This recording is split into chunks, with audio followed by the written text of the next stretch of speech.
નમસ્કાર.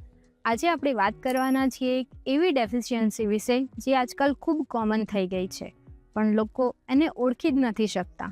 Vitamin B12 deficiency. મોટાભાગના લોકો કમ્પ્લેન કરે છે કે એમને વગર કારણે થાક લાગે છે, બોડીમાં અજીબ દુખાવો રહે છે કે પછી કામ કરવાનું મન નથી થતું. ઘણા લોકોને એવું લાગે છે કે આ સ્ટ્રેસ છે, વીકનેસ છે કે પછી એજની ઇફેક્ટ પણ હોઈ શકે છે. પણ રિયાલિટી એ છે કે ઘણા કેસમાં વિટામિન B12 ડેફિશિયન્સીનો સિગ્નલ હોય છે. અને ઇન્ટરેસ્ટિંગ વાત એ છે કે 10માંથી 6-7 લોકોનું B12 લેવલ ઓછું મળે છે એમને ખબર પડ્યા વગર. તો સૌથી પહેલાં સમજીએ કે વિટામિન B12નું કામ શું હોય છે. આ એક ઇમ્પોર્ટન્ટ વિટામિન છે જે બોડીમાં રેડ બ્લડ સેલ બનાવે છે. આ રેડ બ્લડ સેલ જ ઓક્સિજનને આખી બોડીમાં પહોંચાડે છે.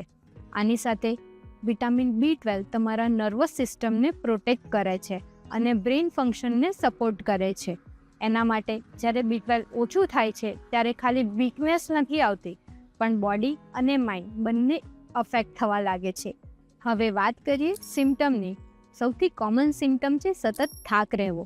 તમને એવું લાગે કે બોડી હેવી થાય છે અને રેસ્ટ લીધા પછી પણ એનર્જી પાછી નથી આવતી. એના પછી વીકનેસ આવે છે, જેમાં નાનું એવું કામ કરવામાં પણ થાક લાગી જાય છે. ઘણા લોકોને કોન્સન્ટ્રેશનમાં પ્રોબ્લેમ થાય છે, કામમાં મન નથી લાગતું અને ફોકસ તૂટી જાય છે. મૂડ સ્વિંગ્સ પણ કોમનલી થતા જ હોય છે, જેવું કે ક્યારેક ઇરિટેશન, ક્યારેક વગર કારણે સેડનેસ. જો ડેફિશિયન્સી થોડી સિવિયર થઈ જાય તો હાથ પગમાં ઝંઝનાહટ કે નમનેસ પણ ફીલ થાય છે. હવે સવાલ એ આવે છે કે ડેફિશિયન્સી થાય છે કેમ? સૌથી પહેલું રીઝન છે આપણી ડાયટ.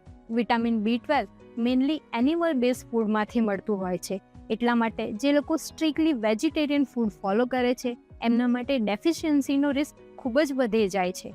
પણ ખાલી આ જ રીઝન નથી હોતું. ઘણા લોકોને બધું જ ખાતા હોય છે તો પણ B12 ડેફિશિયન્સી આવે છે. એનું રીઝન હોય છે એબ્ઝોર્પ્શનની પ્રોબ્લેમ. જો તમારું ડાયજેશન વીક છે કે તમને લોંગ ટર્મ એસિડિટી કે ડાયાબિટીસની મેડિસિન લઈ રહ્યા છો તો B12ને પ્રોપરલી એબ્ઝોર્પ્શન નથી થવા દેતું. તો હવે વાત કરીએ સોલ્યુશનની. સૌથી પહેલો સ્ટેપ છે ડાયટને ઇમ્પ્રૂવ કરવું. જો તમે વેજીટેરિયન છો તો તમારે દૂધ, દહીં, પનીર અને છાશ જેવા ફૂડ રેગ્યુલરલી લેવા જોઈએ. આની સાથે ફર્મેન્ટેડ ફૂડ જેવા કે ઇડલી, ઢોસા, ઢોકળા પણ હેલ્પફુલ બની શકે છે, કેમ કે આ ગટ હેલ્થ ઇમ્પ્રૂવ કરવામાં હેલ્પ કરે છે અને બેટર એબ્ઝોર્પ્શન બનાવે છે. જો તમે નોન વેજીટેરિયન છો તો એગ, ચિકન, ફિશ વિટામિન B12ના સારા સોર્સિસ છે. એગનો જે યલો પાર્ટ હોય છે એટલે કે યોક સ્પેશિયલી B12ની રીચ હોય છે એમાં. પણ એક ઇમ્પોર્ટન્ટ વાત સમજવી જરૂરી છે. જો તમારું B12 લેવલ ઓલરેડી ખૂબ લો છે તો ખાલી ડાયટથી અને જલ્દી નોર્મલ કરી શકવું મુશ્કેલ બની શકે છે. આવા કેસમાં ડૉક્ટર સપ્લિમેન્ટ કે ઇન્જેક્શન રેકમેન્ડ કરે છે, પણ ખાલી સપ્લિમેન્ટ્સ લેવા જ સોલ્યુશન નથી. જો તમે તમારું ડાયજેશન અને લાઇફસ્ટાઇલ આ હેબિટ સરખી નહીં કરો તો ડેફિશિયન્સી પણ પાછી આવવાની જ છે. એટલા માટે ફોકસ હોવો જોઈએ કે કમ્પ્લીટ સિસ્ટમ, જેમ કે તમારું પ્રોપર ડાયટ હોય, એબ્ઝોર્પ્શન પ્રોપર હોય અને લાઇફસ્ટાઇલ પ્રોપર હોય. જ્યારે તમે આ ત્રણેય વસ્તુને એક સાથે ઇમ્પ્રૂવ કરો છો ત્યારે જ B12નું લેવલ ઇમ્પ્રૂવ થાય છે.